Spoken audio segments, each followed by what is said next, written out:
नमस्कार, एक बार फिर हाजिर है पब्लिक पॉइंट में। मैं हूं Radheshyam Dixit. The pen down में आज हम बात करने पहुंचे हैं राजकीय उद्यान अलीगंज में, जहां पर बहुत से लोग अपनी सेहत बना रहे हैं और यहां पर सैकड़ों लोग हर दिन आते हैं अपनी सेहत को बेहतर बनाने के लिए और अपने मानसिक और शारीरिक स्वास्थ्य को बेहतर बनाने के लिए। लेकिन देश की सेहत कैसे बनेगी, इस समय राजनीतिक दलों के अपने अपने बयान हैं, लेकिन विचार क्या है आम लोगों के, आज हम वो जानने पहुंचे हैं अलीगंज में। तो आइए सबसे पहले जानते हैं वो लोग जो युवा हैं। आप अपनी बात कहेंगे कि इस समय देश को बेहतर बनाने के लिए आपकी राय क्या है और राजनीतिक दलों के बयानों से कितना सहमत हैं आप? लगता है कि जनता संतुष्ट हो रही है या जनता की कुछ और भी ऐसी ज़रूरतें हैं जो पूरी नहीं हो रही? और भी ज़रूरतें पूरी होनी चाहिए। क्या क्या? जैसे कि बेरोजगारी एक सबसे बड़ा मुद्दा है जो कि दूर होना चाहिए। बेरोजगारी कैसे दूर होगी, क्या विज़न लगता है आपको? जैसे कि आप बोलते हैं कि बेरोजगारी दूर होगी, लेकिन कहाँ दूर हो रही है? सबसे बड़ी बात राजनीतिक दलों का ये जुमला है, केवल बयान है, कोई इसके लिए ठोस प्रयास नहीं कर रहा है। नहीं, कोई नहीं। है ना? आपका नाम क्या है? सचिन शुक्ला। क्या प्रोफेशन क्या है आपका? मैं जॉब करता हूँ बैंक में। बैंक में है, तो बैंक में जॉब्स भी जो है सर धीरे धीरे जॉब कम हो रही है। बिल्कुल। तो आप सबसे बड़ी चुनौती युवाओं के लिए यही है। यही है। आपका नाम क्या है? आदित्य सिंह। आदित्य जी, आप क्या करते हैं? मैं भी बैंक के साथ। बैंक में ही है। हाँ। तो अभी आपको क्या लगता है कि बैंक में जॉब्स क्यों कम हुई है? रीज़न क्या लगता है? बैंकिंग तो बढ़ रही है। इन्होंने मैन पावर कट ऑफ काफ़ी किया है। आज से 5-6 साल पहले 18,000 17,000 वैकेंसियाँ आती थी। अब वही वैकेंसी 3,000 4,000 के बीच में सिमट के रह गई हैं और काफ़ी, और फिर उससे वर्कलोड काफ़ी बढ़ा है लोगों पे। लॉन्ग वर्किंग आवर्स बढ़े हैं, पब्लिक डीलिंग बढ़ी है और सबसे बड़ा एक दूसरा मुद्दा है इनकम टैक्स का। जो इनकम टैक्स स्लैब तो कम होनी चाहिए, जो बढ़नी चाहिए, वो छूट नहीं मिल रही है लगातार।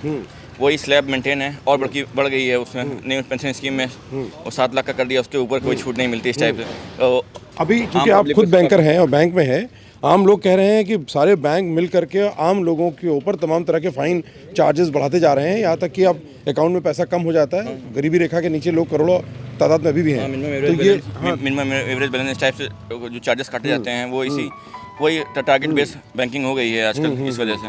तो इसको ये ठीक है या गलत है? ये गलत तो है, आम पब्लिक पे लोड है इस पे। लेकिन इसके लिए कोई राजनीतिक दल विरोध नहीं करता? कोई विरोध नहीं करता इसका। तो क्यों नहीं करते? अब ये तो वही बता सकते हैं। क्योंकि आम लोगों के लिए सारी सर्विसेज सुलभ होनी चाहिए, लोगों की ज़िंदगी आसान होनी चाहिए, ताकि लोग और आमदनी करें और टैक्स पेयर्स बने। अभी भी 6% से ऊपर टैक्स पेयर्स नहीं है। टैक्स पेयर्स नहीं है और जो एग्जिस्टिंग टैक्स पेयर्स हैं उन पे ज़्यादा लोड है। ज़्यादा लोड है। बिल्कुल। आपका क्या मत है? आपका नाम क्या है? अभिषेक पटेल। अभिषेक जी, आप क्या करते हैं? मैं टीसी से पेशे से टीचर हूँ। टीचर हैं, तो शिक्षकों की शिक्षा एक बड़ा मुद्दा है देश का, और आप युवा शिक्षक हैं, मुझे लगता है आप बहुत जागरूक हैं। लेकिन देश में जो शिक्षक हैं उनकी जिम्मेदारी एक नकारात्मक श्रेणी में जा रही है। पैसे अच्छे मिल रहे हैं लेकिन पढ़ा नहीं रहे हैं और सरकार उन पर नकेल नहीं कस पा रही है। लोगों की शिकायत है कि शिक्षा की गुणवत्ता ख़राब है, प्राइवेट स्कूलों में जाना पड़ता है। आपका मत क्या है? जी, मेरा ख्याल ये है कि गवर्नमेंट स्कूल में ज़्यादा सुविधाएं मिलनी चाहिए, जिससे लोग गवर्नमेंट जैसे शिक्षा मिलेगी तभी लोग आगे बढ़ेंगे। तो क्या अभी भी सरकार का दावा है कि हमने स्कूल सुधारे हैं, व्यवस्थाएं दी हैं? आपका अनुभव क्या है? जी, सरकार तो हर बार दावा करती रहती है, ठीक है, और सरकार दावा करने के लिए आती है, ठीक है। लेकिन लोग क्यों विश्वास कर लेते हैं? हर बार क्यों चुन लेते हैं ऐसे लोगों को? क्योंकि लोग विश्वास नहीं करेंगे। एक तो कहीं ना कहीं तो विश्वास करेंगे, मतदान देना हमारा अधिकार है। नहीं, अधिकार है, लेकिन हाँ। जनता चूंकि देश की मालिक है जी, और वो डेमोक्रेसी। हाँ, और सरकार जनता की है। जी। लोग अपना नाम जोड़ते हैं लेकिन सरकार तो जनता की है ना, जनता ने चुना है। तो जनता के जनप्रतिनिधि उनके मुद्दों को हल करें, उसके लिए प्रयास करें। ऐसा क्यों नहीं होता और उसके बाद भी जनता भरोसा कर लेती है? हमारे यहाँ जनता जागरूक नहीं है। उस 90% लोग ऐसे हैं जिन्हें यही नहीं पता कि डेमोक्रेसी का मतलब क्या है। जागरूक उन्हें कौन करेगा? तो शिक्षक का शिक्षकों का योगदान बहुत बड़ा है, तो यानी शिक्षकों को काम करना चाहिए। हमारे यहाँ ऐसा लगता है लोगों को एक आदमी देश चलाएगा, ठीक है, हमारे यहाँ पब्लिक को लग रहा है। हाँ, पब्लिक को ऐसा लगता है कि एक आदमी आएगा, ठीक है, देश चलाएगा। क्योंकि हमारे लोकतंत्र तो ऐसा, लोकतंत्र ये नहीं कहता है, ठीक है, ठीक है। हमारे यहाँ ऐसा लगता है कि एक चेहरा दिखा के इलेक्शंस जीते जाते हैं हमारे यहाँ, ठीक है। जी जी। आपकी राय क्या है? आप तो अभी जो अंकुरित अनाज है उसको ले रहे हैं क्योंकि सेहत के लिए ज़रूरी है। तो इस तरह का कोई फार्मूला जो देश की सेहत के लिए हो और लोग अभी अमल न करते हों, और आप एक यंग माइंड है, आप क्या सोचते हैं? आपका नाम क्या है? अमित तिवारी जी, आप क्या सोचते हैं? देखिए, जहाँ तक आम लोगों की बात है तो आम लोग ठीक उसी तरीके से कम जागरूक हैं जिस तरीके से वो धर्म के रूप में कम जागरूक हैं, उसी तरीके से वो राजनीतिक रूप से भी कम जागरूक हैं। लेकिन अब तो 75 साल का आज़ादी का जश्न हम मना चुके, हम कह रहे हैं कि सब अच्छा हो रहा है, तो फिर हम क्यों नहीं बदल रहे हैं? ना ऐसा अच्छा देखिए, ऐसा है ऐसे जैसे ये घर है ना, घर अंदर से जर्जर हो, इसको ऊपर से प्लास्टर कर दो, बढ़िया वॉल पुट्टी लगा दो, चमका दो, और उसके बाद ऊपर झंडा टांग दो, अब बोलो सब कुछ अच्छा हो गया। तो ऐसा है, ऐसा नहीं कि अच्छा नहीं हुआ, लाइट आ गई, सब कुछ दिखने लगा अच्छा, तो अच्छा लगने लगा।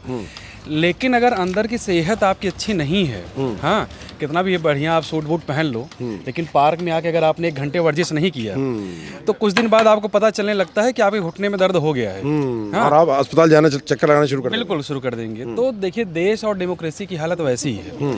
यहाँ कोई सरकार की खिलाफत की बात नहीं है, लेकिन ये बात बिल्कुल सही है कि जब ये बहुत बड़ी विडंबना है हमारे देश की कि हम वोट एक व्यक्ति के चेहरे पे करते हैं, एक व्यक्ति को भगवान मान लेते हैं, और ये हमारे भारतीय समाज की सबसे बड़ी विडंबना नहीं, मूर्खता रही है।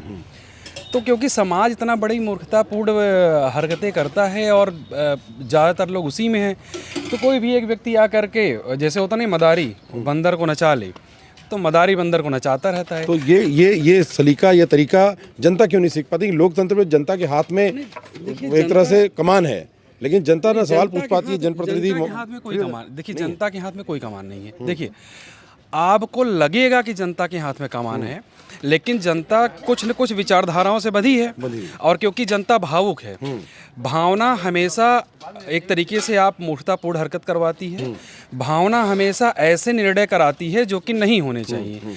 तो जो उस भावना को पकड़ लेगा, जैसे एक भावना है, मान लीजिए आपके अंदर बड़ी राष्ट्रवादी भावना है, या आपके अंदर बड़ी हिंदुत्ववादी या मुस्लिमवादी भावना है, अब ऐसे ही 100 लोग हो गए उसी भावना के, तो एक व्यक्ति आएगा जो उस भावनाओं को बहुत अच्छे तरीके से टैकल करना जानता है।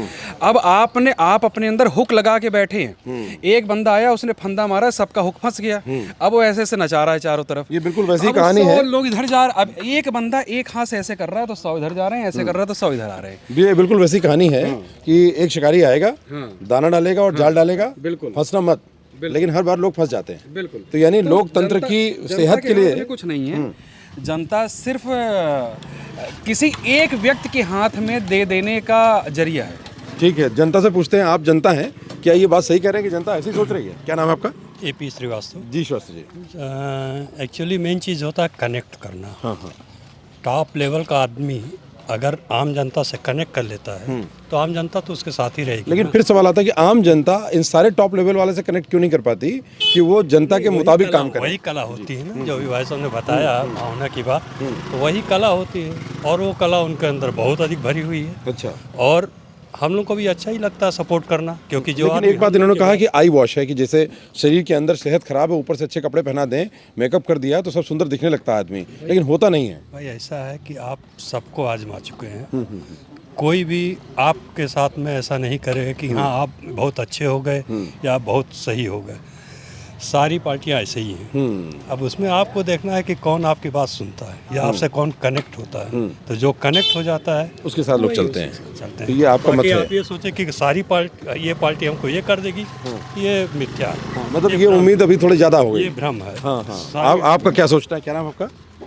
राकेश नाम है मेरा। जी राकेश जी, तो आप बहुत गहराई से चिंतन करते हुए दिख रहे हैं, तो ये चिंतन कहाँ तक पहुँचा है और आपके चिंतन के नतीजे क्या हैं? देखिए, ऐसा है, जो इस देश में जो चल रहा है वो सब कुछ सही नहीं चल रहा है। हाँ। देश की अर्थव्यवस्था जैसे बता रहे हैं कि हमारी जीडीपी बढ़ रही है, लेकिन अगर उसमें आप आम आदमी की जीडीपी प्रति व्यक्ति आय जो है आम आदमी की घट रही है, भारत आंकड़े कुछ 192 स्थान पर, और वैसे आपको दिखाने में, जनता को मूर्ख बनाने में अर्थव्यवस्था आपके 5वें स्थान पर है। ना ये शिक्षा की बात करते हैं, ना ये रोजगार की बात करते हैं, ना ये महंगाई की बात करते हैं, सिर्फ एक ही मुद्दा है, और जनता को चुनाव जो हो रहा है वो सब नकली हो रहा है भाई साहब, सब नकली है, पूरा नकली। ये नकली आपने कैसे कहा? बिल्कुल मतलब नकली चुनाव। क्योंकि निर्वाचन आयोग प्रक्रिया कर रहा है। जो इस समय हम भी 4 बार विधानसभा का चुनाव लड़ चुके हैं। अच्छा, इस बार चौथी बार हमारा नामांकन बख्शी तालाब से जबरन खारिज किया गया है। खारिज कर दिया? हाँ, खारिज कर दिया। हम क्यों जबरन का मतलब?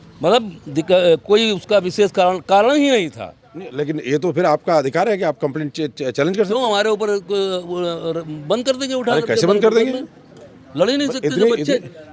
जब बड़े बड़े नेता अंदर किए जा रहे हैं तो हमारी क्या औकात है? वो तो जो उनके ऊपर आरोप आर्थिक लेन देन का है, तो आप पे कौन सा आरोप है? देखिए, हमारे ऊपर कोई आरोप नहीं है, लेकिन आरोप बनाने में कितनी देर है? मतलब ये एक भय सब माहौल है। केजरीवाल के खिलाफ कोई एविडेंस नहीं मिले, उनको जबरदस्ती अंदर किया गया। नहीं तो उसमें तो है कि वो साबित कर देंगे, उनके पास तो बड़े वकील हैं। सर इनके पास लाखों रुपए वाले देखिए, कोई 10 रुपए चुराता है, कोई 10,000 चुराता है। आम आदमी भी, पुलिस के पास कानून है कि किसी पर आरोप लगता है तो पुलिस उससे वो पूछताछ सुनती के नहीं है भाई साहब, वो सुनती कहाँ, वो कहती कि हमसे ज़्यादा जानते हो।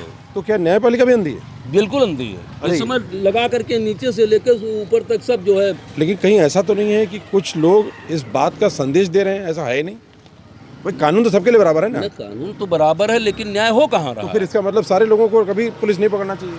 है? पुलिस पकड़ती है, आरोप लगेगा तो पकड़ेंगे ही। पुलिस दबाव में पकड़ती है। जैसे हमने कहा हम आपके खिलाफ बोल रहे हैं या मैं चुनाव लड़ने जा रहा हूँ, तो आपको किसी तरह डरा धमका करके इसका कहना मतलब है कि आम आदमी अगर दबाव बनाना सीख जाए तो वो बच सकता है। कैसे दबाव बना सकता है? पावरफुल आदमी ही तो दबाव पूछते हैं बनाता है आपसे, भाई साहब। आप बहुत सोच रहे हैं, ये बताइए ये जो मत है इसमें आपका मत क्या है? पब्लिक पॉइंट, आप भी एक पब्लिक हैं, क्या सोचते हैं? देखिए, एक स्वाभाविक चीज़ है, जनता को फैसिलिटी मिलेगी तो जनता सही सही सोचेगी।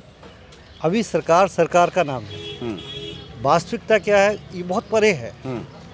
चाहे कर्मचारी हो, अधिकारी हो, कोई हो, XYZ कोई हो, उसके विषय में सरकार कितना इफेक्टिव हो रही है, कितना वो डीप तक जा रही है, वो नहीं है, बिल्कुल नहीं है। मतलब गहराई से काम नहीं हो रहा है, बिल्कुल गहराई से ऊपर ऊपर चीज़ें छू जा रही है। आप समझिए, मैं जल निगम में रहा, जल निगम में 5-5 महीने से सैलरी नहीं मिल रही है, अरे पेंशन नहीं मिल अभी भी? अभी की बात बता रहा हूँ। आज की स्थिति ये है। और नॉट इवन जल निगम, बहुत सारे और डिपार्टमेंट ऐसे हैं जहाँ लोगों को सैलरी तक नहीं मिल रही। कैन यू इमेजिन कैसे लोग करते होंगे? लोगों को बच्चों का एडमिशन कराना है, घर का किराया देना है, सब तमाम तरह की चीज़ें हैं, तो कैसे लोग जिएगा? तो ये बात सामने क्यों नहीं आती? क्योंकि सरकार तो कह रही है कि हमने सब व्यवस्था ठीक कर दी। कहीं नहीं, लोग धरना करते हैं, प्रदर्शन करते हैं, सब कुछ होता है, कुछ नहीं होता है, कुछ नहीं होता है, केवल सरकार दिखावा करती है। ये कारण क्या है? मतलब सरकार के पास पैसा नहीं है या कोई और कारण? पास पैसा है, सरकार के पास नियत नहीं है, प्लस उनका जो ब्यूरोक्रेसी है वो प्रॉपर वर्क नहीं कर रही है। यानी गड़बड़ ब्यूरोक्रेसी कर रही है। ब्यूरोक्रेसी भाई, गवर्नमेंट क्या है? गवर्नमेंट तो उसी को देखेंगे ना। अगर मंत्री है, मुख्यमंत्री है, तो वो देखेगा, क्या देखेगा? उसको देखना चाहिए ना कि हमारे एम्प्लॉयज़ को पैसा मिल रहा है, नहीं मिल रहा है, सैलरी मिल रही है, नहीं मिल रही है, पेंशन मिल रही है, नहीं मिल रही है, कौन देखेगा? इस तरह की भावना है। ये बहुत महत्वपूर्ण सवाल उठाया इन्होंने, क्योंकि बहुत सारी, अधिकतर राज्य सरकारों की यही हालत है। और उनमें अगर उत्तर प्रदेश की बात करें तो यहाँ पर बहुत से विभागों में वेतन बहुत विलम्ब से आता है या कई कई महीने पेंडिंग रहता है। 5 महीने, 6 महीने। ये बहुत महत्वपूर्ण तथ्य दे रहे हैं। और क्या ये करेगा आदमी? ये क्या खाएगा? एक पैरामीटर है, बिल्कुल ये एक पैरामीटर है, क्योंकि जो लोग काम कर रहे हैं उनकी परिवार के संचालन के लिए उनको सहयोग समय पर मिलना जरूरी है, ये उनकी बुनियादी शर्त है, लेकिन उसे पूर्ति सरकार नहीं कर पा रही। नहीं कर पा रही। और क्या देखते हैं आप? अब देखिए, महंगाई पीक पे है। सब्जी आप चले जाइए, मार्केट में चले जाइए, सब्जी का दाम देख लीजिए क्या है, गेहूं का दाम देख लीजिए क्या है। तो कहाँ से आदमी करेगा, क्या करेगा, वो कैसे अपना भरण पोषण करेगा? बिल्कुल, आप भी बहुत गहराई से चिंतन कर रहे हैं जी। आपका शुभ नाम क्या है? शरद कुमार अग्रवाल। शरद जी, आपके हिसाब से ऐसे कौन कौन से विषय हैं जो सरकार के परफॉर्मेंस या उनके कामकाज को जनता आकलन करती है और आप कितने संतुष्ट हैं? मैं भारत के नागरिक के दृष्टिकोण से सरकार को, जिस आधार पर सरकार आई, सरकार ने कहा मैं जनसंख्या नियंत्रण, जनसंख्या एक स्पष्ट नीति आनी। देश की समस्या का मूल कारण अनावृत बढ़ती हुई जनसंख्या, दूसरा अनावृत घटता हुआ रोजगार। राम हमें भी अच्छा लगता है, मैं भी राम के मंदिर से होता हुआ आ रहा हूँ, मगर राम के साथ रोजगार भी चाहिए। बिल्कुल। और रोजगार पे ये सरकार पूरी तरह फेल है। उसको कागजी रोजगार तैयार कर रही है, हकीकत में रोजगार नहीं है। और जिनके पास रोजगार भी है तो कुचक रच के ऑनलाइन ट्रेडिंग का, FDI जिसका वो लगातार विरोध करती थी, विपक्ष में थी, जो इन्वेस्टमेंट आ रहा है उसके जरिए उनके दबाव में कुचक रखा जा रहा है कि भारत के व्यापार को किसी तरीके से तहस नहस कर दिया जाए, रोजगार की बात करके रोजगार से विमुक्त कर दिया जाए। नौकरी हम दे नहीं पाएंगे, रोजगार हम करने नहीं देंगे, राम हम करवाएंगे। राम के मंदिर के आगे दुकान आप नहीं लगाएंगे, अगर आप दुकान लगाएंगे तो आपकी दुकान भी उखड़वाएंगे। ये एक महत्वपूर्ण तथ्य इन्होंने रखा है। ये भी एक पक्ष है। बहुत सारे जितने भी पक्ष हैं लगभग सब सत्य हैं। उनकी प्रतिशतता या उनकी स्थिति अलग अलग हो सकती है, लेकिन हम किसी भी तथ्य को खारिज नहीं कर सकते। आप एक युवा हैं और आप अपनी फिटनेस का ध्यान रख रहे हैं। अभी बहुत सारे लोग देश की फिक्र कर रहे हैं कि देश किस दिशा में जाना चाहिए। एक युवा के नाते आपके मन में क्या है? क्या नाम है आपका? मेरा नाम अंकित है और मैं चाहता हूं कि देश धर्म, समुदाय और ये जाति धर्म को लेकर विकास के मार्ग पे जाना चाहिए। यहाँ किसी भी जो भी राजनीति हो रही धर्म से थोड़ा हट के होना चाहिए। जिस तरीके से आप धर्म को राजनीति में लाया जा रहा है वो सही नहीं है। हम हिंदू की गली में हैं तो मुसलमानों को डर लग रहा है कि वहाँ गुजर रहे हैं, मुसलमानों की गली में है तो लग रहा है हिंदू खतरे में है। तो ये इस तरीके से अगर करना भी है तो एक साइलेंट तरीके से अपना कीजिए, ना कि हल्ला मचा के, ताकि लोगों को लगे कि नहीं कि हाँ धर्म थोड़ा ये सब नहीं होना चाहिए। बिल्कुल, संविधान की जो अवधारणा है उसमें ये बुनियादी शर्त है कि पंथ निरपेक्ष होगा, धर्म निरपेक्ष होगा, धर्म के आधार पर कोई भी राजनीतिक दल जनता के बीच में विभेद नहीं करेगा। लेकिन बड़ा दुर्भाग्यपूर्ण है कि सारे राजनीतिक दल सवर्णों की बैठक अलग करते हैं, मुस्लिम समुदाय की बैठक अलग करते हैं, जातियों में भेद करके बैठक करते हैं और उसके आंकड़ों के आधार पर प्रत्याशी का चयन करते हैं और उसी के आधार पर प्रचार प्रसार करते हैं। उसी के आधार पर प्रचार ये सारे दल कर रहे हैं, तो इसका मतलब सब असंवैधानिक काम कर रहे हैं।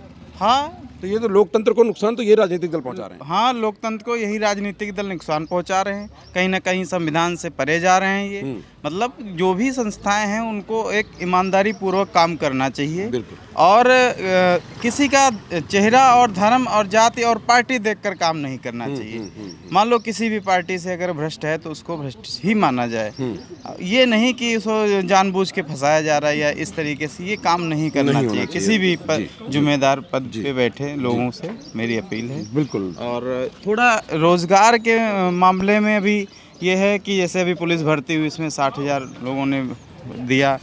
जो भी हो असामाजिक तत्व, ऐसे ही दरोगा भर्ती थी 2021 की 9,400 कुछ करके, उसमें भी बहुत बड़ा भ्रष्टाचार हुआ, लेकिन किसी ने कहीं कोई आवाज़ नहीं उठाई। और उसको मेरे हिसाब से अभी जांच हो जाए तो उसमें जो आधे दरोगा हैं वो कहीं ना कहीं गलत तरीके से उनका चयन। बड़ा सवाल उठा रहे हैं आपकी, एक इनका ये आरोप है कि जो भर्तियां हुई हैं उसमें गलत भर्तियां हुई हैं, अपात्र लोगों की भर्तियां हुई हैं और बैकडोर से भर्तियां हुई हैं। हाँ, बहुत मतलब बैकडोर से उसमें अगर अभी जांच हो जाए, एक निष्पक्ष जांच हो जाए तो उसमें आधे से दरोगा हमारे साथ कुछ महिलाएं भी हैं। आइए आप भी अपनी राय रखिए। आप सबकी सेहत बना रहे हैं तो आप भी तमाम लोगों के विचार सुनते होंगे। आपका विचार क्या है और एक नागरिक होने के नाते आपकी बुनियादी चुनौती क्या है? एक छोटा कारोबार आप कर रहे हैं, आपको क्या सहयोग चाहिए? सरकार क्या फैसिलिटेशन, क्या सुविधाएं दे आपको? सहयोग यही चाहिए कि भाई हम रोजगार कर रहे हैं, रोजगार और बढ़ाएं, लोगों की सेवा कर रहे हैं, सेहत बना रहे हैं, उनसे कोई खिलवाड़ ना हो। हम ये होममेड घर पे तैयार करते हैं आइटम, उनको पिलाते हैं। मार्केट का कोई आइटम मेरा यहाँ नहीं रहता है, चाहे सूप हो चाहे हर्बल जूस हो, सब हम पिलाते हैं होममेड। शुद्धता का ध्यान रखते हैं, लोगों की सेहत का ध्यान रखते हैं और उनकी जेब का भी ध्यान रखते हैं। बहुत महंगा भी नहीं देते। महंगा नहीं देते, 20 रुपये में 2 गिलास पीजिए, चना अलग से खिलाते हैं, एक पत्ता। तो ये बताइए, देश में भी कम पैसे में बेहतर काम कैसे हो, इसका कोई विचार है आपके पास? वही तो हम चालू किए, इसीलिए तो बेहतर। ये तो है, लेकिन सरकार, राजनीतिक दलों को आप क्या कहेंगे? क्योंकि लोकसभा चुनाव है और उसमें आप भी वोट करेंगे, तो खाली वोट देना ही काम थोड़ी है जनता का, सवाल पूछना भी जनता का काम है ना, है ना? और जो गलत काम करे। अच्छा, मोदी जी तो अच्छा काम कर रहे हैं। कैसे, क्या अच्छा काम किया भाई? उन्होंने कई 3 तलाक खत्म किए, रोजगार की बात है, रोजगार भी दे रहे हैं। जैसे कौशल विकास का सेंटर चला रहे हैं ये, उसमें करीब सैकड़ों हैं ट्रेड, जैसे कि सिलाई का हो गया, टेलरिंग का हो गया, पावर प्लांट हो गया, मोबाइल रिपेयरिंग हो गई, उसमें कई आइटम ऐसे हैं फ्री ऑफ कॉस्ट सिखा रहे हैं ये। क्या नाम बताया आपने? नीरज गिरी। नीरज जी, आपकी शिक्षा कितनी है? हमारी ग्रेजुएशन है। ग्रेजुएशन किस विषय में किया? हम बायोलॉजी से। बायोलॉजी से। तो इस कारण से आपने ये कारोबार चुना कि आप बायोलॉजी के विद्यार्थी हैं, स्नातक में आपको समझ में आया कि शरीर की मेटाबॉलिक एक्टिविटीज़ के लिए क्या ज़रूरी है, या मजबूरी में ये रोजगार चुना? नहीं, मजबूरी में नहीं, हम तो भाई बायोलॉजी से थे, हमको ये सब अच्छा लगता था, इसलिए हम चालू किए ये। अच्छा, कि भाई लोगों की सेहत भी बनेगी इससे। आप संतुष्ट हैं अपने काम से? बिल्कुल संतुष्ट है। आप युवाओं जो कह रहे हैं कि हमको रोजगार की संकट है, सरकार नहीं सुविधाएं दे पा रही है, उनके लिए आपका क्या विचार? अब उनके लिए क्या बताएं, अब वो तो मोदी जी कुछ उनके लिए करें अलग से। फिर भाई करना तो आपने मान के रखा है कि इस बार भी मोदी जी आएंगे? बिल्कुल आएंगे। हाँ, लेकिन ये क्यों मान के रखा आपने? आधार क्या है भाई? आधार यही, भाई रोजगार दे रहे हैं कई लोगों को। हमने बोला कि कौशल विकास से हजारों लाखों युवाओं को मिला है रोजगार। पहले हम भी उसमें जॉब करते थे। अच्छा, वो छोड़ के फिर इस लाइन में आया। क्या जॉब करते थे आप? कौशल विकास में थे पहले, कौशल विकास में ही थे। अच्छा, प्रशिक्षण दिलवाते थे या क्या करते थे? नहीं, हम तो वहाँ पे स्टोर में थे। स्टोर में। अच्छा, स्टोर पे थे। तो इस तरह के प्रशिक्षण में आपकी कुछ राय? आपका नाम क्या है? रंजन कुमार यादव। रंजन जी, अभी जो जनता की राय है, जनता का मत क्या बनता हुआ दिख रहा है कि इस लोकसभा चुनाव में कौन से मुद्दों पर जनता वोट करेगी? मुद्दे तो देखिए, वो मतलब क्या बताएं, ये बीजेपी के सब कुछ ठीक है, लेकिन थोड़ा सा रोजगार पे ध्यान दे तो सही है। अगर एक मुद्दा ध्यान दे तो अच्छा हो जाएगा, और भी मुद्दे हैं? नहीं, बस यही करते थे। तो क्या कोई दल आपको लगता है कि जिसके पास ये क्षमता या ये स्थिति देश में है कि सबको रोजगार दिया जा सकता है? सरकार में ये है तो इसी को ना देखना पड़ेगा। हैं? सरकार में ये है तो इसी को ना देखना पड़ेगा। सरकार की जिम्मेदारी है कि वो व्यवस्था करे या व्यवस्था करने लायक माहौल बनाए, वातावरण बनाए, सहयोग दे, ताकि सब तरह के तरीके काम करें, ये ना? हाँ जी सही है, बिल्कुल। और भी कुछ लोग हैं, उनसे भी बात करते हैं। आप भी अपनी राय ज़रूर रखें। अभी आपको क्या लगता है ऐसे कौन से मुद्दे हैं जो कोई भी राजनीतिक दल नहीं सुन रहा है या नहीं पूछ रहा है या नहीं उस मुद्दे को उठा रहा है? ऐसा कोई मुद्दा आपको नजर आता है? बेरोजगारी। बेरोजगारी एक बड़ा मुद्दा है। क्या नाम है आपका? अंबुज मिश्रा। अंबुज जी, बेरोजगारी को ख़त्म करने का कोई तरीका समझ में आता है?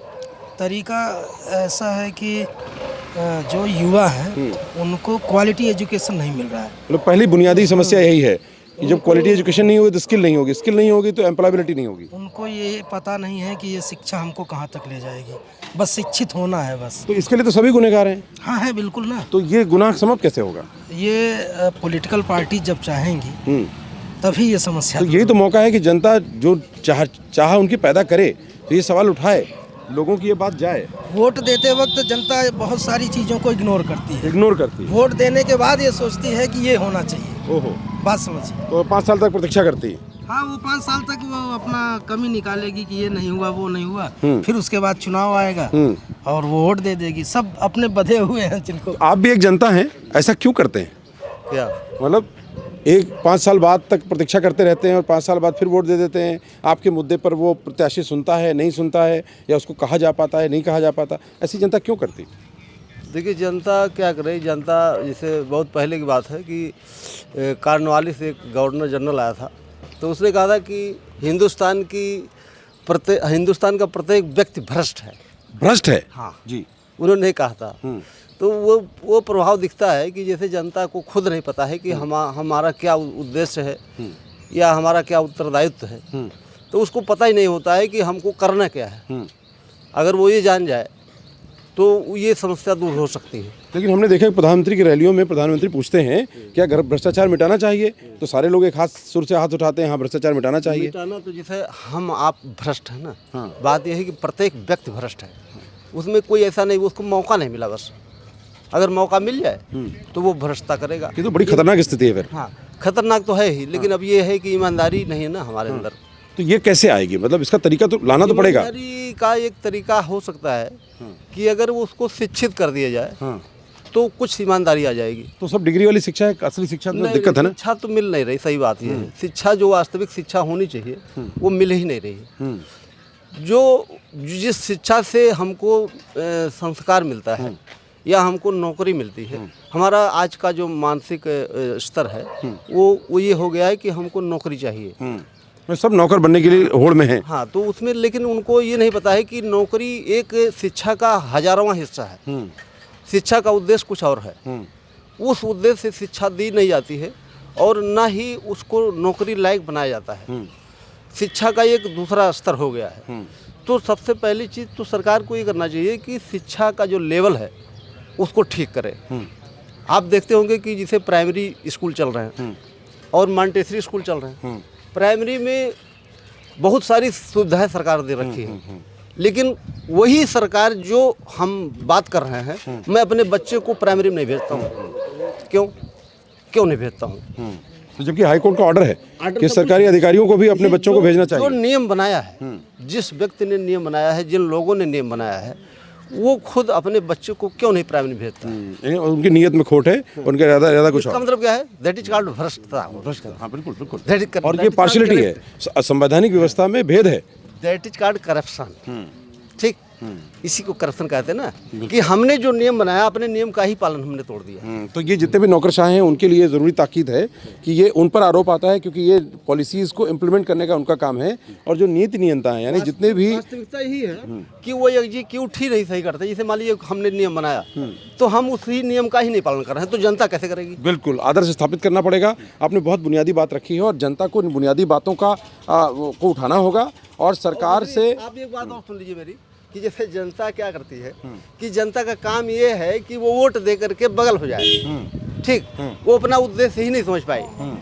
और दूसरी चीज़ कि हम गरीब से गरीब हों, लेकिन मैं अपने बच्चे को कॉन्वेंट में मैं पढ़ाऊंगा किसी भी हालत में, हम रिक्शा चला के पढ़ाएंगे।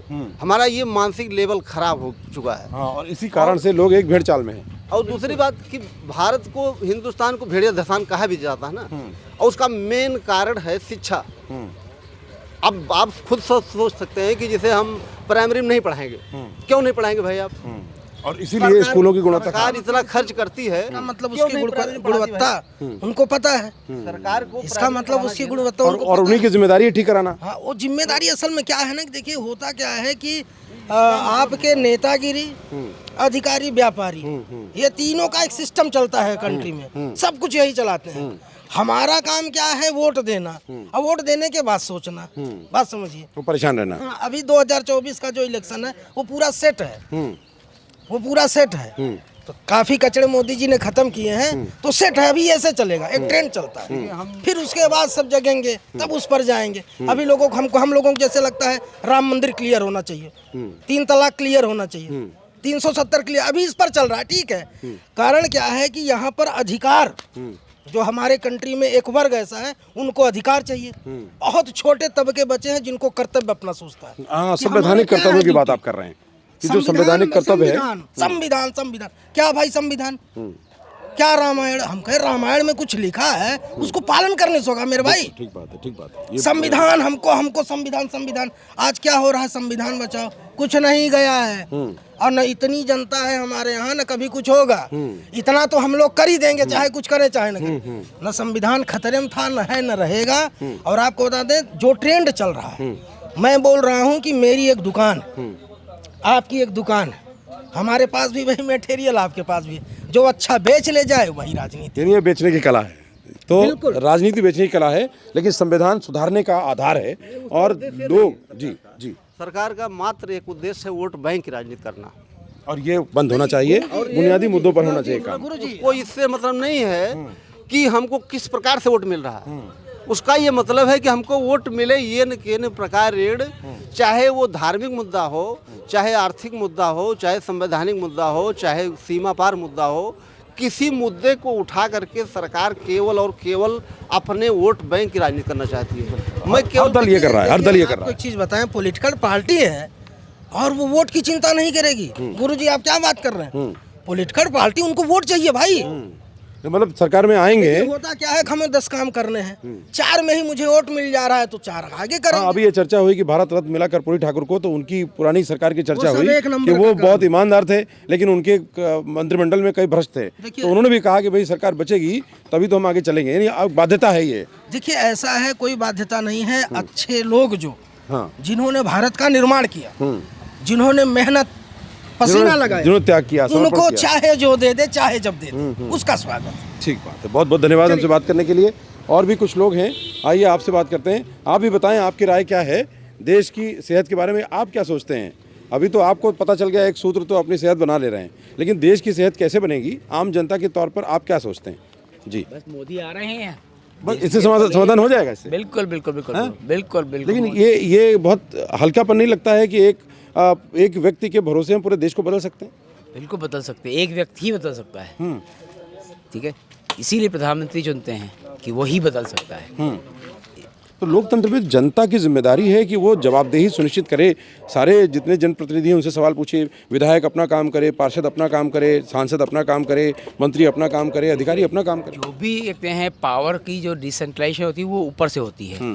तो जब ऊपर वाला व्यक्ति सही होता है तो नीचे अपने आप ही वो सही होता चला जाता है। तो आपको लगता है कि इस बार के लोकसभा चुनाव में लोग अच्छे ही लोगों को चुनेंगे? बिल्कुल चुनेंगे, है ना, वो किसी भी दल के हों, अच्छे लोग हों, है ना, सही काम करने के लिए तैयार हैं। क्या नाम है आपका? प्रदीप गुप्ता। प्रदीप जी, क्या करते हैं आप? मैं BSNL में अधिकारी हूँ। BSNL में? हाँ जी। तो BSNL की सेहत कैसे ठीक होगी? वो तो खराब होती चली गई, जबकि BSNL को आगे बढ़ जाना था। अब ठीक हो रही है, हाँ, चल रहा है काम। कब तक ठीक हो जाएगी? हाँ, मुझे लगता है जून जुलाई तक बिल्कुल बढ़िया हो जाएगी। अच्छा, बिल्कुल। उसका आधार क्या है? क्योंकि हमारा जो नेटवर्क का जो अपग्रेडेशन है वो चल रहा है, तो जैसे जैसे अपग्रेडेशन होता जाएगा वो नेटवर्क से होता। अंदर की खबर ये भी मिली है कि जो पूरे देश में पंचायतों का नेटवर्क स्थापित किया गया है, क्या वो BSNL संचालित करेगा? बिल्कुल वैसे ही कर रहा है। सारा गांव का नेटवर्क हम ही देख रहे हैं। यानी आप सब तैयार रहिए। जो सरकार की इकाई है तो स्वायत्त, लेकिन चूंकि सरकार द्वारा फंडेड होती है तो BSNL की सेहत सुधरेगी। और अब BSNL भी आपको बहुत सस्ती सुविधाएं देने जा रहा है, बल्कि शुरू हो चुकी हैं। है ना। तो चलिए, ये भी एक अच्छी खबर BSNL के एक कार्यकर्ता के बहाने। जी, आप क्या सोचते हैं, आपका पेशा क्या है, आपका नाम क्या है? मैं सिविल इंजीनियर हूँ, मेरा नाम आशीष यादव है। जी, तो एक सिविल इंजीनियर के तौर पर आपको लगता है कि जितने भी काम हो रहे हैं, विकास के काम बहुत हो रहे हैं, ये सब ट्रांसपेरेंट और सही काम हो रहे हैं, क्वालिटी ओरिएंटेड हैं? ट्रांसपेरेंट तो नहीं बोल सकते, लेकिन क्वालिटी तो मेंटेन हो रही है। क्वालिटी हो रही है। अच्छा, तो ट्रांसपेरेंट का भरोसा क्यों नहीं आ रहा है? भरोसा अभी ये सारी चीज़ें कैसे बता सकते हैं आपको ओपनली। मतलब ये परंपरा चलती रही है, तो इसलिए भरोसा भी कायम नहीं हो पा रहा है। कंट्रोल है, ऐसा नहीं है, नहीं बोल सकते हैं, सारी चीज़ें वैसी नहीं है, कंट्रोल में है। फिर भी आपको अगर इसमें मेजर करना हो एक नागरिक की हैसियत से, तो ऐसे क्या अच्छे काम हुए हैं जिसमें आप सहमत हैं, और ऐसे कौन से काम नहीं हुए हैं? देखिए, बहुत सारे काम अभी बाकी हैं, हो भी रहे हैं, ऐसा नहीं। कंस्ट्रक्शन वर्क में मोस्टली काम हो रहे हैं। आप भी देख रहे हैं, नितिन गडकरी जी का जो भी डिपार्टमेंट है, इसमें बहुत सारे काम है। जो ओवरऑल मेरा ओपिनियन है, इस गवर्नमेंट में सबसे ज़्यादा अच्छे काम मुझे इन्हीं के लगे हैं। ठीक है। तो ये जो आरोप है तमाम विपक्षी दलों का कि ये सरकार ने एक तानाशाही है, एक लोकतंत्र को ध्वस्त करने का काम है, सारी पार्टियों को ख़त्म करने की कोशिश की जा रही, इस दावे में कितना दम है? सच्चाई है, आपके साथ दिख रही है आपको, तो सही है, उसमें क्या है? मतलब ये हो रहा है, क्यों नहीं हो रहा है? तो ये जनता के बीच में तो ये जनता के बीच में ये संदेश जा रहा है कि ये भ्रष्टाचार के नाम पर कुछ ज़्यादा ही दबाव डालने की कोशिश की जा रही है, और राजनीतिक दलों की स्वायत्तता को ख़त्म करने की कोशिश है, जिससे लोकतांत्रिक व्यवस्था में खास करके चुनाव के समय में वो पार्टियां कमज़ोर होंगी, तो एक मजबूत विपक्ष बनने की संभावनाएं घट रही हैं। ये ज़रूर एक चिंता की बात है। जी, आगे और भी लोगों से बात करते हैं। आप बहुत नियमों का पालन करते हुए चल रहे हैं, तो देश में राजनीतिक दल और जो पॉलिटिशियंस हैं वो सारे नियम कायदों का अनुपालन कैसे करें, जनता क्या सोचती है? क्या नाम है आपका?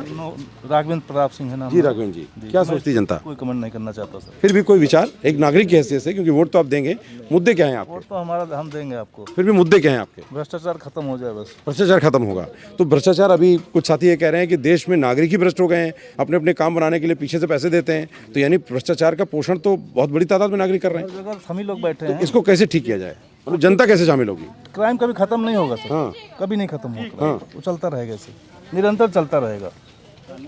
लेकिन कंट्रोल तो होना चाहिए, कम तो होना चाहिए। नहीं होगा सर। हाँ। नहीं होगा। कारण है इतनी ज़्यादा जनसंख्या है देश की, उस पर कोई कंट्रोल है नहीं। तो कैसे हर चीज़ सिस्टम से आएगी?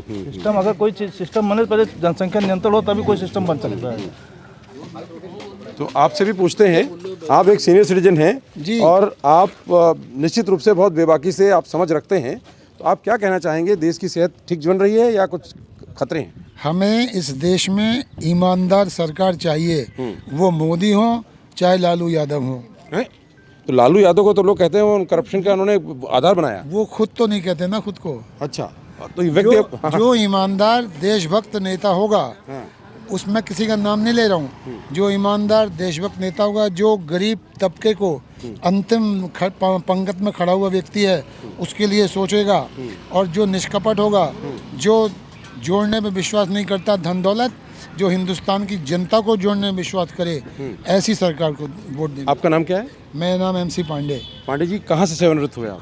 मैं UP फाइनेंस सर्विस का हूँ। अच्छा, ये बताइए, चूँकि आपकी आयु और देश की जो आज़ादी की आयु है लगभग बराबर लगती है। यस। और इस समय इतने साल हो गए, सभी दल जो आते हैं उनको बम्पर वोट मिलता है, वो चुन कर आते हैं, सब दावे करते हैं, लेकिन जनता हर बार ठग दी जाती है। तो जनता ये कैसे जांचे कि ये सारे लोग जो दावे कर रहे हैं वो सही हैं, या जो इनके इरादे हैं वो नेक हैं और ये देश को आगे लेकर जाएंगे? इसमें केवल एक संदेश है, जो जन प्रतिनिधि चुने हुए हैं उनको चाहिए कि वो अपने को दिए हुए वोट की कीमत समझें, और जो काम उनको सौंपा गया है उसको निष्ठा और ईमानदारी से करें। तो ये, लेकिन जब जो ये भी जांचना बड़ा मुश्किल है, क्योंकि दावे इतने ज़्यादा किए जाते हैं, उनके दस्तावेज नहीं दिखाते हैं लोग, और जनता मान लेती है, क्योंकि वो सोशल मीडिया हो गया, हर एक फ़ोन पर सारे दावे सुनाई देते हैं रोज़, तो रोज़ सुनते सुनते। यही जनतंत्र की खूबी है, लेकिन इस खूबी में कहीं कमियां भी हैं। हाँ, नमस्कार जी, बहुत बहुत धन्यवाद हमसे बात करने के लिए।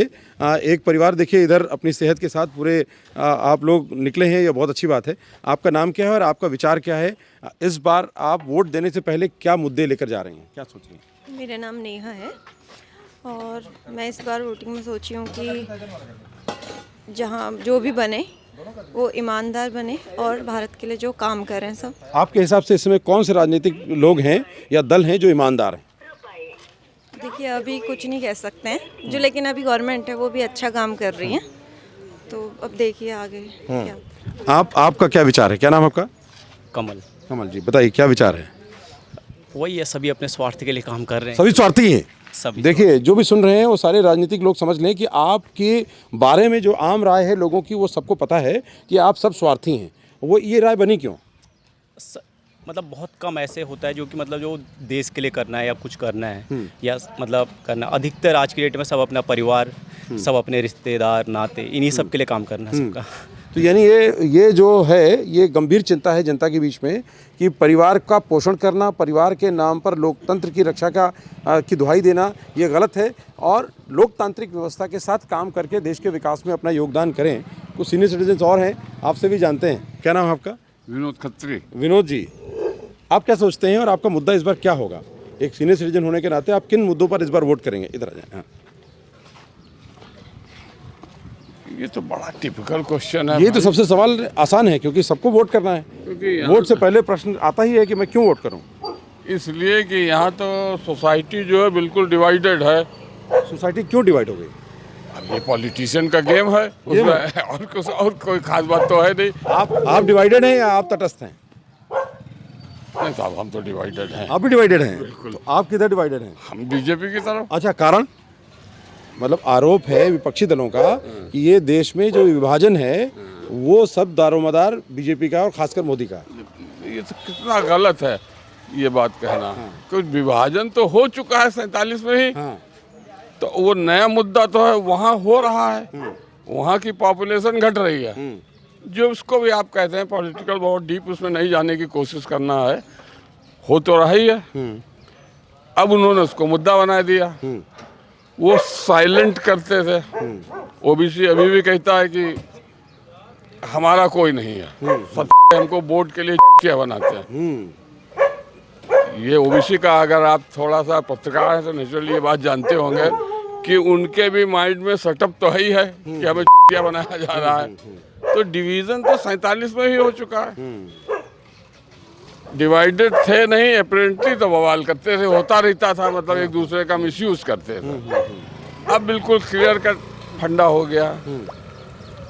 तो भाई जब एक बार एक चीज पे डिसीजन हो चुका है कि ये एरिया उधर, ये एरिया उधर, तब उसमें को रोज रोज मुद्दा उठाने की क्या जो, ये फुल डेमोक्रेसी के बारे में जो कहा जाता है गैदरिंग ऑफ फूल्स, तो ये बेवकूफ़ी का मुद्दा हर इलेक्शन में उठ जाता है। आपको लगता है कि अब जो डेमोक्रेटिक व्यवस्था में, जो लोकतांत्रिक व्यवस्था में नागरिक हैं वो जागरूक हो रहे हैं, अब उनके पास निर्णय जो है वो स्वतंत्रता से ले रहे हैं, ऐसा लग रहा है आपको? Beggars have no choice. गरीबों का कोई सिद्धांत नहीं होता। जब तक ये डेवलप नहीं करेगा कंट्री, तब तक खाली ये मुद्दा ही रहेगा। बिल्कुल, ये बड़ी महत्वपूर्ण बात आपने खत्री जी ने कही है। बहुत बहुत धन्यवाद हमसे बात करने के लिए। अभी और भी लोगों से जानेंगे उनकी राय क्या है, उनके विचार क्या हैं, और साथ में आप भी अपनी राय रखेंगे। एक आप सिटीजन हैं और देश में इस बार भी वोट करेंगे, लोकसभा चुनाव है, तो अपनी बात इधर आएँ। तो आपका नाम क्या है? हाँ रूमा जी, आपका स्वतंत्र विचार क्या है? देश के लिए जो काम हो रहे हैं वो बेहतर हो रहे हैं, कुछ ऐसे काम हैं जो नहीं हुए हैं, आप बताना चाहेंगे?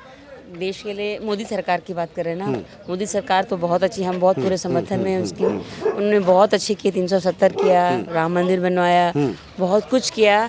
और लोग कहते हैं कि हिंदू मुस्लिम में अलग करते, वो ऐसी बात नहीं है। वो इक्वल राइट्स मुस्लिम्स को भी देते हैं, इक्वल राइट्स हिंदू को। ये कुछ लोग हैं जो अपना स्वार्थ सिद्ध करने के लिए हिंदू और मुस्लिम को अलग अलग करने के लिए वो उल्टी सीधी बातें करके लोगों को भड़काए जाते हैं अपनी उसकी वजह से, अपने सत्ता की वजह से, मतलब पार्टीशन कराना चाहते हैं। ये गलत है। हाँ, ये गलत है, ये और गलत, ये बंद करना चाहिए। बिल्कुल बंद करना चाहिए, बिल्कुल बिल्कुल बंद करना चाहिए। ठीक है, हमसे बात करने के लिए बहुत बहुत धन्यवाद। और भी लोग हैं, उनसे भी राय लेते हैं। देश में चुनाव, लोकसभा चुनाव शुरू हो गए हैं। देश में यही समय होता है जनता के लिए कि वो अपनी बात राजनीतिक दलों के सामने खुलकर रखती है और निर्णय करती है। आपका निर्णय किन मुद्दों पर आधारित होगा इस बार? क्या नाम है आपका? मेरा नाम मयंक मोहन है जी। और हम तो यही चाहेंगे, हम अपने जो लोकल मुद्दे होते हैं उन्हीं पे बात कर सकते हैं। जैसे क्या मुद्दे हैं? जैसे सर रोड हो, और रोडें हमारे लिए सही रहें, और छोटी मोटी समस्याएं जो हैं, अगल के लोग जैसे पार्क है, ये हम लोग निकल रहे हैं, यहाँ पार्क की व्यवस्था सही रहे, यहाँ पे एटलीस्ट मिनिमम इतने लोग आते हैं उनके लिए जो है शौचालय की व्यवस्था हो, उनको जाने के लिए शौचालय तो बना है इसमें, बना है, कोई केयर नहीं है। आप जाके देख सकते कितना गंदा है, बिलीव नहीं करेंगे इतना गंदा कहीं भी हो सकता है। सुलभ तो यहाँ के तो प्रबंधन यहीं बैठता है, तो सब बैठते हैं, क्यों सुधार नहीं करते लोग? नहीं करते हैं, बहुत बहुत। देखिए अभी हम अलीगंज के राजकीय उद्यान में हैं जहाँ शौचालय बना हुआ है, लेकिन शायद ताला बंद रहता है। बंद रहता है और कभी खुलता भी तो कभी सफाई नहीं होती। कितनी बार कहा गया, विधायक को कहा गया, यहाँ के पार्षद को कहा गया, कुछ नहीं होता है, कुछ भी नहीं होता है। तो चूंकि इस बार लोकसभा चुनाव है और सांसद चुना जाना है, तो ये सांसद की जिम्मेदारी है कि अपने विधायकों और अपने पार्षदों, अपने क्षेत्र के पार्षदों के साथ संवाद करिए। ये लोकतांत्रिक व्यवस्था है, ये अपने दायित्व का निर्वहन करना है, और अगर वो निष्क्रियता उनके स्तर पर है तो वो नीचे तक दिख रही है और उसके परिणाम भी दिख रहे हैं। और यहाँ के सांसद राजनाथ सिंह हैं जी, जो कि रक्षा मंत्री भी हैं। रक्षा मंत्री भी हैं। तो लगता है कि उनकी तरफ से ढिलाई है, ये ढिलाई है सर। मतलब क्या कहें, विधायक कौन है यहाँ का? यहाँ पे नीरज बोरा जी हैं, वो भी भारतीय जनता पार्टी के हैं। हाँ, वो भी भारतीय जनता कभी यहाँ तवज्जो नहीं देते? बस वो आते हैं, वो अपना इनॉग्रेशन किया। पार्षद कौन है? पृथ्वी गुप्ता। ये किस दल के हैं? ये भी भारतीय जनता पार्टी। अब ये तो और दुर्भाग्य की बात है कि भारतीय जनता पार्टी का सांसद भी है, भारतीय जनता पार्टी का विधायक भी है और उन्हीं का पार्षद भी है। हाँ। और ये राजकीय उद्यान है, यानी उद्यान विभाग का ये सबसे बड़ा उद्यान है अलीगंज में, और यहाँ पर जो सुविधाएं हैं उसकी आता है, आप देखिए पता नहीं कहाँ जाता है, क्या होता है। ये जो एक्चुअली में होना चाहिए, लगना चाहिए लोगों के लिए, वो नहीं हो पा रहा है। बहुत बहुत धन्यवाद उनसे बात करने के लिए। आप भी अपनी राय कुछ रखना चाहते हैं? जी, आपका नाम क्या है? रोहित शुक्ला। रोहित जी, इतनी सारे लोगों की आपने दलीलें सुनी हैं, आपके स्वतंत्र विचार है, आप देश के राजनीतिक दलों के दावे भी सुन रहे हैं, आपका विचार क्या बना? विचार बढ़िया है, और अब चुनाव आ गया है, वोटिंग, तो अब सब लोगों को सोचना चाहिए इस बात को कि जो देश का विकास कर सके उसी को वोट किया जाए। कैसे आप जानेंगे? आपको लगता है कौन देश का विकास कर सकता है? अब देश का विकास, अगर देश को कोई आगे बढ़ाने वाला है तो माननीय मोदी जी। लेकिन लोग कह रहे हैं कि मोदी जी तानाशाही कर रहे हैं और उन्होंने दूसरे हर जगह अपनी होर्डिंग लगाते हैं, हर जगह अपने ही बैनर लगाते हैं और नेताओं को किनारे कर दिया। लोकतंत्र में तो प्रत्येक सांसद का बैनर होना चाहिए ना उसके प्रत्याशी के क्षेत्र में, तो मोदी जी के लगाएंगे तो लोकतंत्र के खिलाफ तो ये जा रहा है और इसीलिए विपक्षी दलों को मौका मिल रहा है। आप इस आरोप को कितना सही मानते हैं? ये एकदम गलत है। कैसे? एकदम गलत है। हमारे गांव में लाइट नहीं थी कभी, और जब से माननीय मोदी जी की सरकार बनी है तो हमारे गांव में 24 घंटा लाइट आ। गाँव कौन सा जनपद में? बक्सी तालाब विधानसभा लखनऊ, मैं वहीं का रहने वाला हूँ। तो हमारे गांव में जितने गरीब लोग थे जिनके पास सिलेंडर वगैरह नहीं थे, तो उज्ज्वला के माध्यम से सबको सिलेंडर मिला और सबके खाता खुले, और गांव की सब सड़कें, रोड जो भी है सारी सब अच्छी है। आप मतलब संतुष्ट हैं? संतुष्ट हैं बिल्कुल। सभी किसान लोग, कोई समस्या नहीं है? कोई समस्या नहीं है। बहुत से लोग हैं जो इस सरकार के कामकाज से संतुष्ट हैं। कुछ ऐसे जो सामाजिक जागरूकता के प्रयास हैं, कुछ ऐसे जो बुनियादी सीधे लाभ उनको मिल रहे हैं, इससे वो संतुष्ट हैं। तो शायद इसका प्रभाव और इसका असर जो वर्तमान सरकार है इस चुनाव में उसको मिलेगा। आप क्या किस जनपद से आए? काम करने के लिए। कौन से जिले से? विश्वा से। विश्वा, सीतापुर से। तो ये सीतापुर से लखनऊ में आने वाले जो कामगार हैं उनकी तादाद बहुत ज़्यादा है, और ये अमूमन सब किसान हैं जो खेती किसानी के अपनी काम करने के बाद जो समय बचता है उसमें दिहाड़ी के लिए आते हैं। कितनी खेती है आपकी? 5 बीघे है। 5 बीघे। तो आपको कोई खेती में समस्या? कोई नहीं। कोई समस्या नहीं है, खेती ठीक चल रही है। तो अभी जब यहाँ करते हैं तो जो रोजगार के लिए आते हैं इसमें कोई समस्या? कोई समस्या नहीं। आप इस बार जब वोट देंगे तो आपके लिए मुद्दा क्या रहेगा? मुद्दा सरकार के रहेगा उसका। हाँ, तो सरकार जो चुनी जाती है वो आपके सुनवाई करते हैं? सांसद विधायक आते हैं आपके पास कभी? आए हैं। कौन है आपके यहाँ का? हमारे यहाँ विश्वा के हैं। विश्वा के नाम बताइए। अरे उनका नाम है सुनील। हैं? सुनील जी हैं। अच्छा, आप भी विश्वा के हैं? अच्छा, आप संतुष्ट हैं जो सरकार काम कर रही है या आपको कुछ शिकायत है? नहीं, कोई शिकायत नहीं। कोई शिकायत नहीं है? क्यों? सब काम बढ़िया है। सब बढ़िया है। क्या नाम है आपका? हमारा मोतीलाल। मोतीलाल जी। तो मोतीलाल जी को सब सही लग रहा है कि सरकार ठीक काम कर रही है। आपका नाम क्या है? नीरज कुमार। नीरज जी, आप संतुष्ट है सरकार के काम से? ठीक है यार, लेकिन विपक्षी दल तो आरोप लगा रहे हैं कि इस बार जो है जनता तो लगाने से कोई फायदा नहीं है। नहीं फायदा नहीं है। क्यों फायदा नहीं है बताओ मुझे। कोई आरोप है तो कुछ तो बात होगी, कोई ऐसे ही तो धुआं निकलता नहीं। कुछ कहते हैं। हाँ, बढ़िया सरकार है, बढ़िया काम चल रहा है। हाँ, विधायक, संसद, हाँ, सब ठीक। सब ठीक है। तो ऐसा काम करते क्या है कि जनता खुश हो गई गाँव में? कर जरूर। आपके क्या काम किया उन्होंने? क्या काम किया? हमारा कोई काम है नहीं, जो हम काम कर रहे हैं हमारा निकलियो है तुम्हारे सबके साथ संग में यहाँ। हाँ, चलो सब। लेकिन ये बताइए, आप लोग दिहाड़ी करने आते हैं, सरकार का कानून है कि जो दिहाड़ी मजदूर हैं उनका जो मिनिमम जो न्यूनतम धनराशि है वो निश्चित होनी चाहिए और वो ज़्यादा होनी चाहिए, क्योंकि अभी जो पैसे मिलते हैं वो कम मिलते हैं। जो सुरक्षा उनके लिए है, उनके लिए कोई शेल्टर होना चाहिए। आप सड़कों पर खड़े होते हैं लेकिन वहाँ कोई बैठने की जगह, सुविधाओं का अभाव है। ये दिखता है आपको? हाँ, ये दिक्कत है, ये है दिक्कत है। तो ये तो होना चाहिए, इस पर कोई विचार नहीं कर रहा है। कोई नहीं विचार। तो ये आप लोग शिकायत भी नहीं कर रहे? नहीं जी, नहीं हैं? और आपकी कोई रजिस्ट्रेशन नहीं है कि जो कर्मचारी काम करने के लिए आप लोग आते हैं, अगर आपका पंजीकरण होगा तो आपकी पहचान सुनिश्चित होगी और आपको सुरक्षा मिल पाएगी और आपको सुविधा मिल पाएगी। आपको पता है कि श्रमिकों के लिए सरकार ने क्या क्या कानून बनाए हैं, क्या नियम बनाए? सब बढ़िया नियम बना। नहीं, बढ़िया तो मालूम, बना कौन कौन है? जैसे श्रमिक कल्याण बोर्ड है, कर्मकार, तो उनसे माध्यम से आपके बेटी की विवाह में धनराशि मिलती है, सहयोग मिलता है। आपको कोई विपरीत परिस्थिति आ जाए तो आपको मदद मिलती है। ये सब की जानकारी है आपको? हाँ, जानकारी है सर। तो कार्ड बना है आपका? कार्ड बना है। कहाँ है कार्ड? कार्ड साहब हमारे घर पर है। अच्छा चलिए, तो ये वर्ग है, सब लोग सीतापुर के बिस्वा से हैं, ये संतुष्ट हैं कि सरकार ठीक काम कर रही है ना? तो कोई शिकायत ही नहीं? कोई शिकायत नहीं। ठीक है, अपना काम करिए। तो हर तबके की अपनी समझ है, अपनी उनकी बुनियादी चुनौतियां हैं और कुछ के संतोष है और कुछ के पास गंभीर सवाल हैं और बड़े संवैधानिक बुनियादी सवाल हैं। इन सवालों का हल भी ढूंढना ज़रूरी है। तो आज राजकीय उद्यान अलीगंज से इतने लोगों से जो बात हुई है, उनसे आप किस नतीजे पर पहुँचे हैं, अपने कमेंट बॉक्स में अपना फीडबैक दीजिएगा। साथ में अगर आपका कोई स्वतंत्र राय है, कोई विचार है, तो वो भी आप पोस्ट कर सकते हैं। अगर आप हमसे जुड़ना चाहते हैं तो आप हमारे स्टूडियो में जुड़ सकते हैं, हमारे साथ जुड़ सकते हैं और हम लगातार जनता के बीच में मिलेंगे, क्योंकि ये पब्लिक पॉइंट का मुद्दा है और पब्लिक का पॉइंट लोकतंत्र में सर्वोपरि है और वो होना भी चाहिए। तो लाइक कीजिए, शेयर कीजिए, सब्सक्राइब कीजिए और मिलते रहिए। अपनी बात खुल कर रखिए और निर्णय करते समय वोट का बहुत सावधानी बरतिए। धन्यवाद, नमस्कार।